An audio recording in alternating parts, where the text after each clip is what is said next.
Good morning, good morning, good morning. This is day number 381. My name is Jordan Obeas. I'm the founder of dayNumber. I've been documenting my journey for the last 381 days here on YouTube and also on my own platform, dayNumber, since day number 170. And I go live every single day pretty much. I miss one day, but that day I recorded a video instead. And that's what I was doing in the beginning. And the purpose for me doing this is really to share my journey of what of building dayNumber, which is basically an honest record, like a public journal for early stage founders. You can make it private as well. I just added that feature to help it to be a mirror, to help guide you to make decisions and support you along the way in order for you to keep going and really fulfill your mission with what you're building. And so usually I talk about a topic based on what happened the day before and today. So yesterday just finished just started a new biography by James Dyson. It's autobiography. He wrote it himself, called Invention, and he invented the Dyson vacuum. And also yesterday worked on the website for the client that I signed a couple weeks ago, my jeweler, HZ Diamond Center. So if you're in Ancaster, Ontario, or Hamilton and surrounding areas, feel free to visit if you guys are looking for nice piece of jewelry, custom jewelry to buy your loved ones or even yourself. But yeah, working on that mostly yesterday. And one of the things that I noticed is that as I was doing that, one of the things I applied consistently was something called the algorithm. And I only learned this from reading Elon Musk's biography, because that's one of the things that he constantly applied to building rockets at SpaceX, building electric vehicles with Tesla, and anything else that he really did. But mostly he was seen in those two things. Reading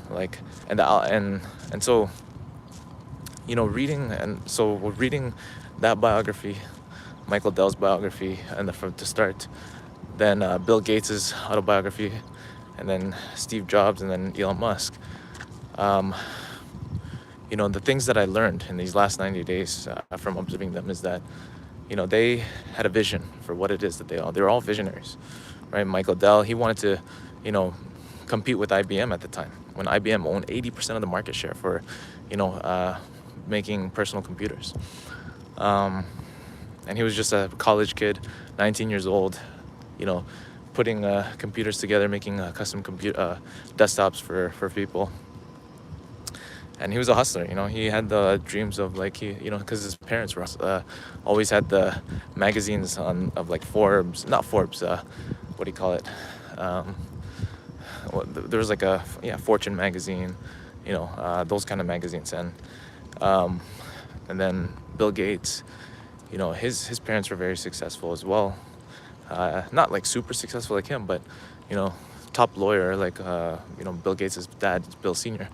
And then mom was also part of a banking family. So a lot of these people did come from, you can see the genetics definitely plays a role, in their upbringing and who they became. But ultimately what drove them is their vision, right? And so and that's what got them to become so maniacally focused on whatever task that they were doing. Even Bill Gates, when he first started writing programming, he was just it wasn't even so much the vision as they just they didn't have the vision at the forefront. Bill did have the vision of having PCs in every home, but when he first started, he just fell in love with programming and coding, right? Even by hand, and he could even code in his mind. While he was walking, he was thinking about, because there you had to be really efficient with coding, because you had to literally write it up by hand prior to putting it into the terminal, because it would take so long. Now you can just talk to freaking Claude or any AI and start coding like that. And that's not really coding; it's more like vibe coding, really, what people call it.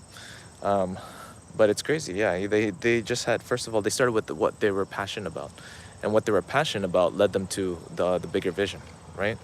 And so that's the one of the biggest things that I noticed, and that's what drove them to become. And they all got there differently, you know. And at the same time, if they're still alive today, like Elon Musk is, Michael Dell is, the ones that I read, Bill Gates is, they're still excited about building. They feel like they're just getting started. You know, they're not resting. You know, they didn't do it.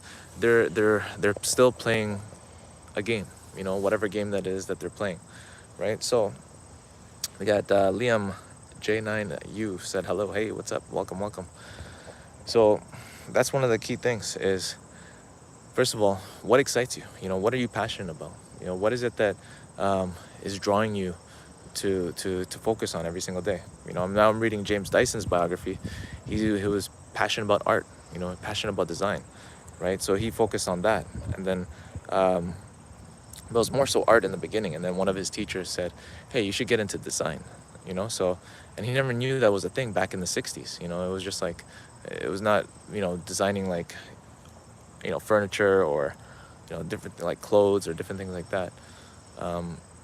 And yeah, it's he just went after what he was passionate about. Michael Dell, yeah, he was fascinated by, you know, the computers, the inside of it, how things were put together, right? And he's decided that he could turn that into a business. Earth's Guy Lol said, I'm passionate about swimming. There you go.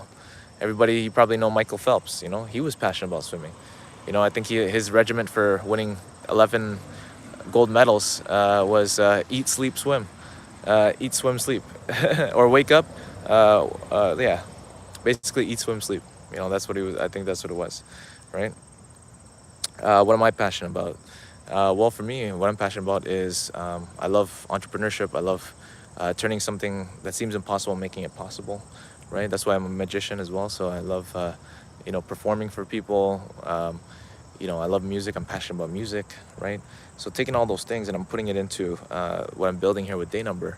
And I love sharing. I love teaching. I love, you know, sharing what I've learned, you know, to others and empowering others to actually pursue what it is that they're pursuing. Because I believe my mission here on earth is to enable as many founders as possible that have a vision to impact the world, change the world, and also build a big business out of it as well, right?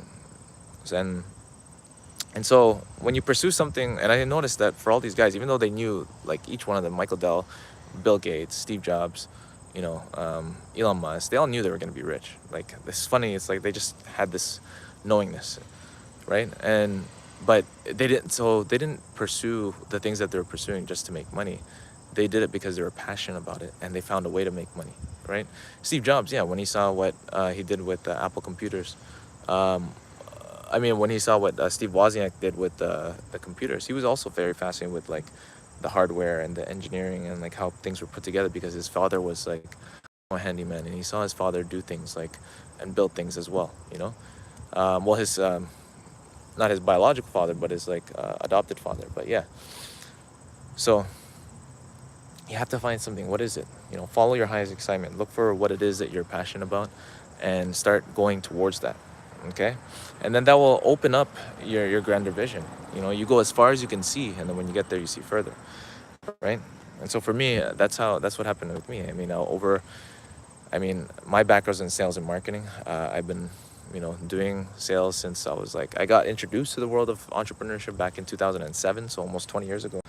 And funny enough, I love movies. That's another thing I'm passionate about too. And one day I was with my friend. We went to Best Buy.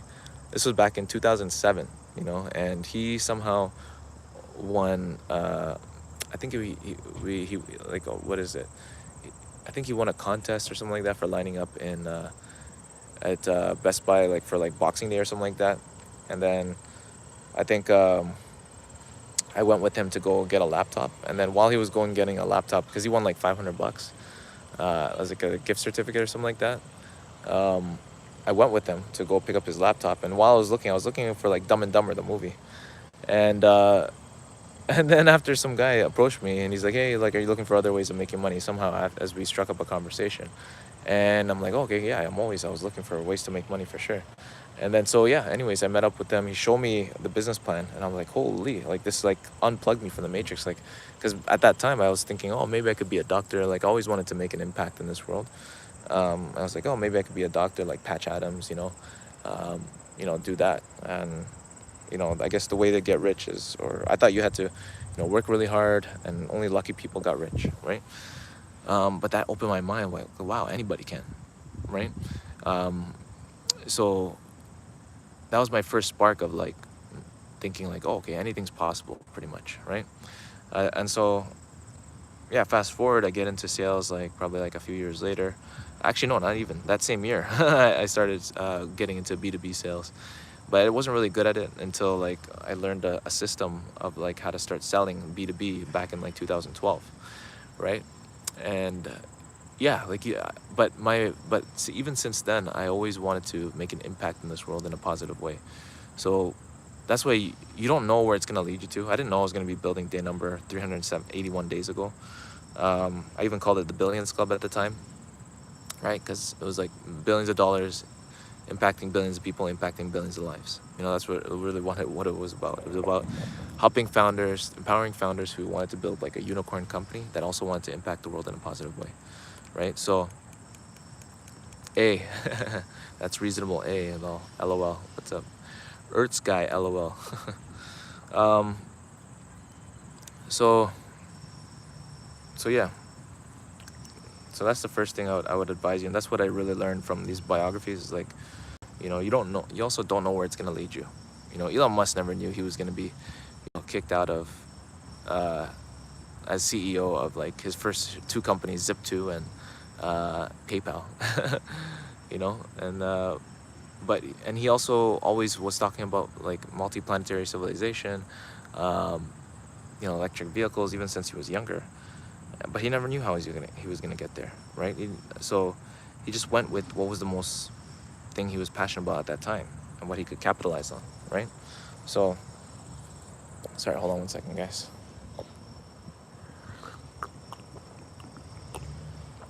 There's fucking bees around here too. It's all good.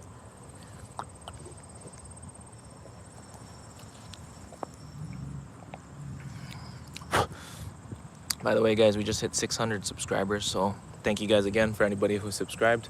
I go live every day, so hit up the subscribe button if you haven't already. Definitely, we're gonna get to 1,000 soon. I'm declaring it by the end of this month. We'll get to 1,000 somehow. I don't know how. Somehow, it's like it seems like an impossible goal because it took me this long, of going live every day since like day number 198. But yeah, somehow we're gonna get there.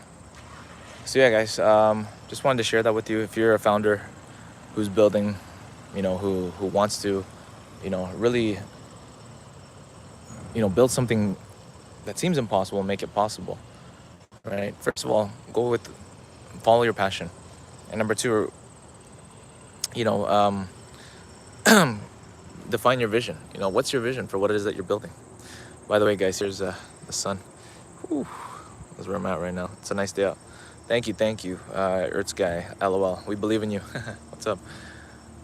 So, I think the key thing is, yeah, like I said, and then you'll define your vision, and then go as far as you can see. And when you get there, you'll see further, because we might think we know what we really want. 12 years, back in 2012, 14 years ago, actually 15 years ago in 2011. I think it was January of that year. I almost died. I had like some sort of pain at nighttime when I came home. I forgot one night, and it was like painful in my like lower abdomen. And I told my dad, I usually don't tell I usually could take the pain or whatever, but I told my dad, like, man, it's feeling really bad. I think we should go to the hospital. And I even agreed for him to take me there.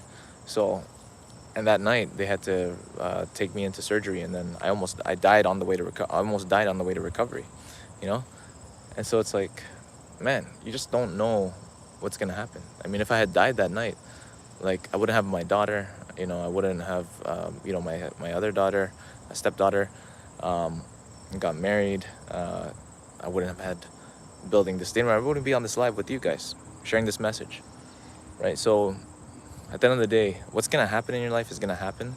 At the same time, those decisions that you're gonna make, the visions that you're gonna have, are meant to be. Whatever decision or visions that come to you, it's there for a reason, right? It's not just by accident.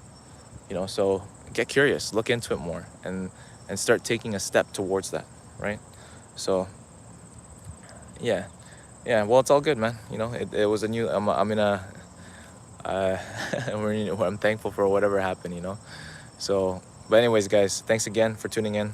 We're gonna get to. I believe in all of you actually. Anybody here that's watching this right now, I believe in you. Whatever it is that you think is impossible, it is possible, right? And if you're going through a tough time right now, um, keep going. You know, even if you're going through hell, just keep going because you're gonna get through it, right? All right, guys. Love you all. Have a great rest of your day. Again, like and subscribe.